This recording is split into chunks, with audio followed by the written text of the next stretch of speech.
195খন দেশে আজিৰ এই দিনটো জৈৱ বৈচিত্ৰ্য দিৱস হিচাপে পালন কৰি আহিছে।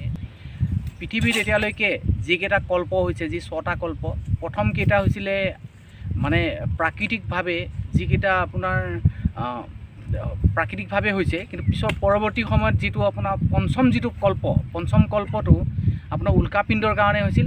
পৰৱৰ্তী সময়ত যোৱা 64 নিযুত বছৰৰ ভিতৰত যি হৈছে বা বৰ্তমানলৈকে যি হৈ আহিছে, এই গোটেই সময়খিনি যিটো পৰিক্ৰমা, ইয়াক বিজ্ঞানীসকলে ক'ব গৈছে এই গোটেইখিনি মানৱসৃষ্ট কাৰণত হৈ আহিছে।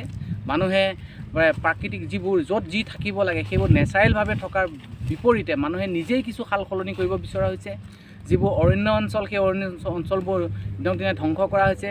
যিবোৰ আৰ্দ্ৰভূমি, যাক পৰিস্থিতিতন্ত্ৰৰ মূল আধাৰ বুলি কোৱা হয়, সেই পৰিস্থিতিতন্ত্ৰৰ আধাৰস্বৰূপে যিবোৰ সমুদ্ৰ অঞ্চল বা আপোনাৰ যিবোৰ আমাৰ জলাশয় আছে, নৈ, নিজৰা, বিলকে আদি কৰি সেইবোৰত আপোনাৰ পুতি পেলোৱা হৈছে বা প্ৰয়োজন হৈছে। তাত আজি দেখিছে আপোনালোকে আমি পলিথিন কিবা কিবি বুটলিব লগা হৈছে। এই এনেকুৱা এটা পৰ্যায়তো আহিছে।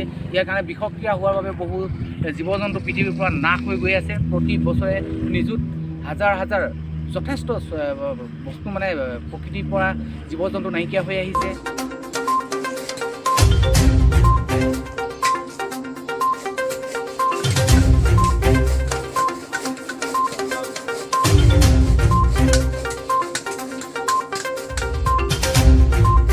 জয়তে প্ৰকৃতিপ্ৰেমী মঞ্চ অসমৰ জীৱন জ্যোতি কৃষক সংঘ মৰিগাঁৱৰ মঞ্চত আজি থিয় হৈ পেলাই আপোনালোক সবাকে আমি নমস্কাৰ যাচিছোঁ।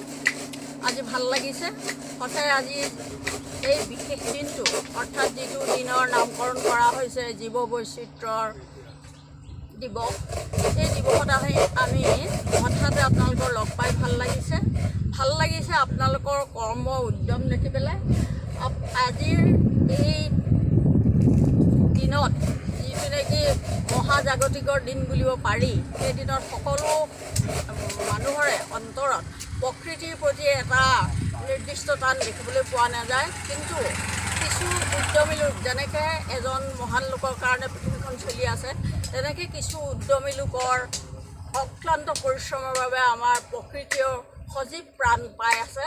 এই সত্য কেতিয়াও নোহোৱা নহয়। গতিকে আপোনালোকৰ এই 8 বছৰ ধৰি, মই জানিব পৰা মতে 8-9 বছৰ ধৰি যি কৰ্ম উদ্যমৰে বিভিন্ন ধৰণৰ গছপুলি লগাই প্ৰকৃতিক আমাৰ প্ৰকৃতিৰ ৰূপলৈ নিবলৈ সযত্ন যত্ন কৰি আছে, শ্ৰম কৰি আছে, তাৰ বাবে আমি ইয়াত সহযোগীৰে হৈ আপোনালোকলৈ আন্তৰিক ধন্যবাদ যাচিছোঁ।